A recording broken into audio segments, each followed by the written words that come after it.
والراضي وسيد الرئيس والرئيس والراضي راه هذا برلمان ماشي سوق.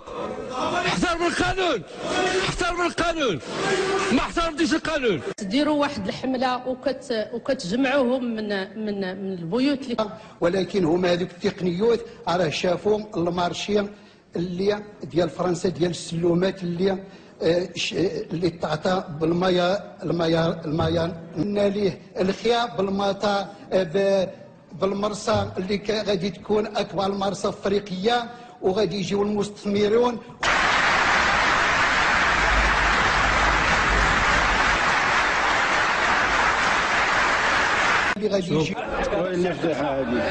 إضافة إلى المآثر التاريخية والفولكلورية الشعبية المتنوعة بلوحات متنوعة ثقافية ووحدات والواحات وين مذكور ببركها المائي الساحر ومغارة واد بن المغاير وواد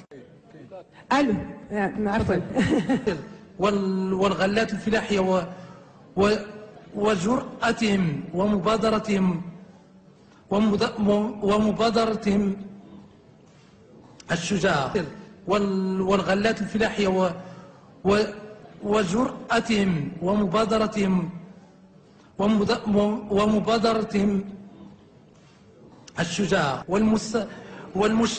والمشتغلين في حقله سواء.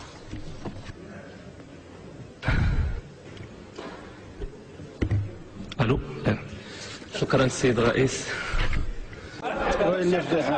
لاحظوا بانه الناس اللي ماتوا هذه 100 سنه الى فاقوا غادي يلقاو 4 المستشفيات اللي خلاو هما اللي بقاو.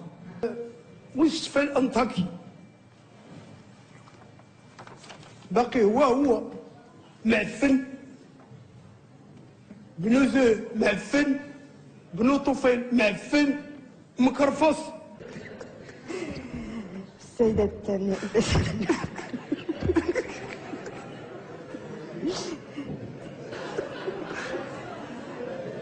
جدا حدا غير ما تندار الراجل تيقول لك ولدات غير تصبوا بحال النشا فهي بالدس. يا فينا وزاره الصحه ماشي شغلك السيد الرئيس، ماشي شغلك، ماشي شغلك. هذه الفوضى من هذه الحكومه. السيد الرئيس ماشي شغلك، خلوني نتكلم ولا لا؟ تفضل بالك ولا كان شي وزير عنده شي ارجوك ما الملك وما ندخلوش في النقاش الثنائي. الله يخليك. مع الوكيل الملك قدر على قدر كلامك سير وقت تخدم على الوكيل.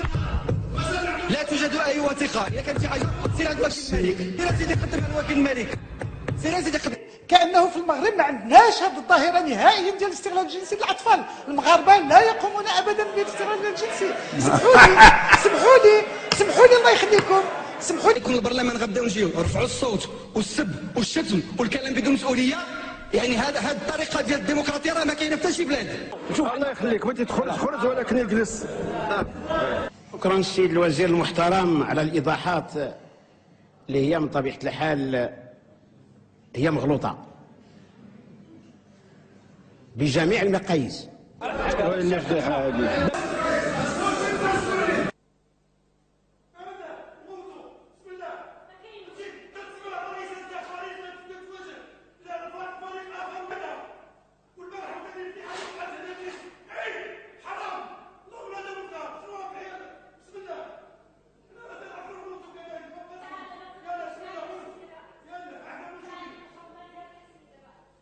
تبقى لأنه لا يمكن أن نستمر في هذه الظروف، لا يمكن أن نستمر في هذا الجو الغير الملائم.